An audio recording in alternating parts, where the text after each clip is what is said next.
Okay, I'm back with tutorial number 3. Before I go on, I want to just give you a quick tips, I guess, on how I handle my books. It's my obsessive compulsive disorder kind of thing, but give you an idea of what I do. Um, in I think every collectors probably have done this at least once or twice in their lifetime. When you put books back into the mylar or bags, we damage the books. I have done it at least once or twice. So over the years, after accidentally damage one or two books by carelessly put it inside the bag, I have decided to do it this way. It's my foolproof way of not damaging a book. So whenever I'm done with handling a book, I take the board out completely, and then I sandwich it between another board like this. This way all the corners and edge are protected. And then I slide it in the mylar, and then carefully slide it out, and voila, it's done. Seems silly, but that's my way of doing it, and one reason why I love to use these boxes like this is it allowed me to take the books out and examine the book without having to go through the short box. It's a royal pain in the butt for me, but okay, here we are talking about for this lesson I want to focus on the man-made flaws. For young collectors out there, you probably didn't know that in the old days, even through the 70s, if not even early 80s, if you order the book from Marvel, if you subscribe your books from Marvel, this is how they mail it to you. Can you imagine your book fold in half and put in something like this and ship it to you? There is no way that this book will get to you in any condition but good. I'm lucky to find this subscription that is still intact. There was a collector out there that bought a whole box full of subscription mail like this from a collector that never opened his mail. There was literally hundreds of them. A big run of X-Men Silver Age that was folded like this. But I was able to grab one. It was really cheap. He sold it for like $5, but I thought it was kind of neat to have something like this for a show and tell. But if you ever heard of this term sub-crease, this is it. Sub-crease is basically a term short for subscription crease, because the book is folded in half. Let me show you. It's a royal pain to tuck the book back into this envelope, but for this video I'll pull it out and show you. Look at this. This book was folded right in half. I'm sure you have run across books that look like this, that have the crease right down the middle.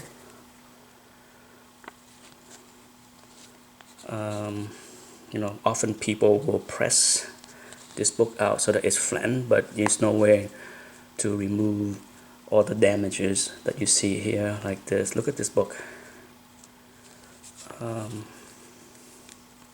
White pages, beautifully preserved, other than the fact that it has been folded in half. So as you can see, so in the future, if you look at books and see that there's a long vertical line all the way up and down the front and back cover, you know what causes it. Of course, If you buy a brand new book off the rack and fold it in half and tuck it in your pocket, the same thing can happen. But this is what normally referred to as a subscription crease. Okay. Now, as far as grading, the most that this book can be is a 5. No matter how light the crease is, or how not so visible it can be, because it depends on the cover of the book. Sometimes if you have a white cover, it hides the flaw very well. But the way CGC grade this book, the moment that you have a subscriptions crease that affect all the pages, both covers, the maximum grade will be 5.0. So if you add up all the other cumulative damage of the book, then you go backward from 5.0. This is one of the tricks I want to teach people on how to understand or how to grade the CGC way. I've learned that it's easy to grade when you approach a book with a maximum allowable grade and then work backwards. So if I see a book like this, I would say, okay, most it can be is a 5, and then I will take a look at what's wrong with the spine and the corners and stuff like that, and say, well, it can be less than 5. But for this book, as you can see, outside of the big crease down the middle, there are some corner dings here and there, but overall it's not bad. Look at this, the corner razor sharp, beautiful. It's a shame that this happened. So if I was to guess what CGC would give this book, I would say it might even get 4.5, maybe 4, but that's my guess. Okay, let's move on to the next man-made problem. This could be production related too, but CGC does not give this one much leeway. As you can see, this bottom staple is pop, so the cover is detached from the lower staple. A lot of books, unfortunately, was manufactured with this problem, but there's no way CGC can ever determine if this was done at the production stage or when a reader pop it. So they took the stand that this is a man-made problem. And as with the subscriptions crease, if you see something like this, the maximum allowable grade would be like a 6.0 on a book. You can see, take a look at this book.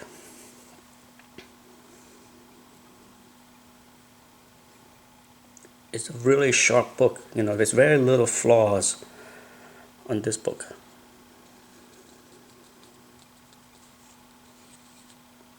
Outside of that pop staple, the book is easily 9+, near mint. But because of the bottom staple issue, the maximum is 6.0. If I sub this book to CGC, I'm pretty confident that it would likely come back with a 6.0. CGC also have a green label that's called Qualify.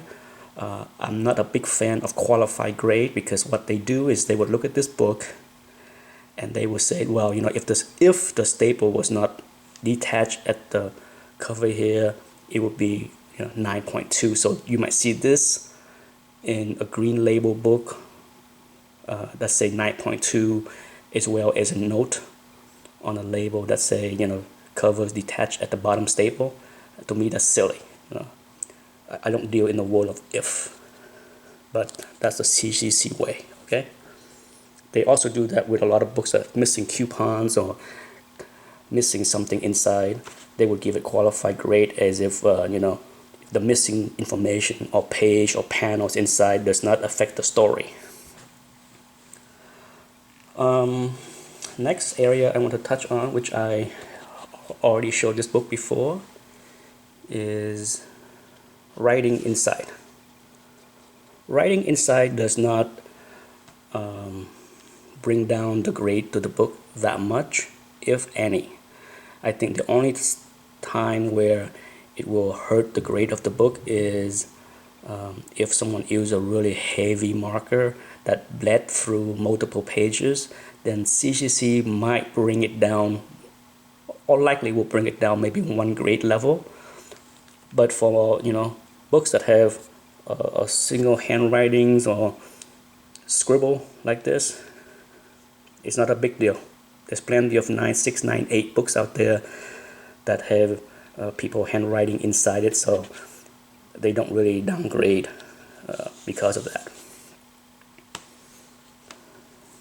Let's see. I have one here where I want to show another man-made, more like environmental made issues. It's foxing. It's hard to tell, but you can see the little light spot on the back cover here. See it right there. It's more visible right there. That is called foxing. And CCC does downgrade a little, depend on how heavy the foxing is. You can Google foxing to find out what causes foxing. This would consider to be light foxing.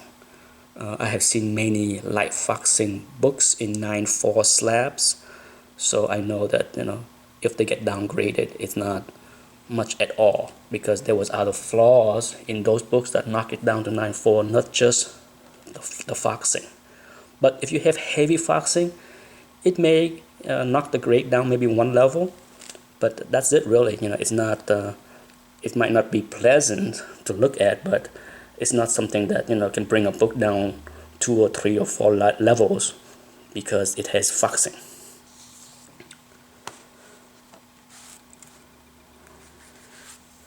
Last but not least is handwritings and stamps on the cover. I personally do not have any problem with a date stamps on the cover. I think it's kind of neat. But one of the big differences